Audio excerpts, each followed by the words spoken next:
আপনি সহযোগিতা করবেন মোহাম্মদ নুরুল হক যুব উন্নয়ন আর বিশেষ অতিথি হিসেবে আছেন আমাদের আরেকটা প্রকল্পে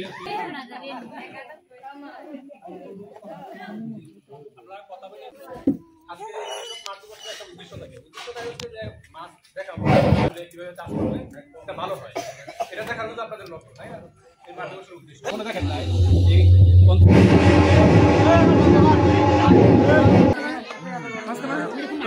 তুলে দেখান। হ্যাঁ হ্যাঁ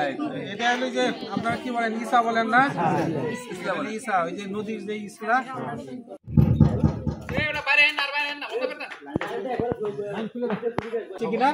এটা আর কিছু কয় মাস হলো এটা একটু জানবেন। হ্যাঁ ভাই আপনি আপনার মতো সবার প্রতি আমার সালাম, আসসালামু আলাইকুম। আজকে আমরা যে লাভজনক হব এবং কোন পর্যবেক্ষণে আপনাদের ব্যবসা করা উপস্থিতি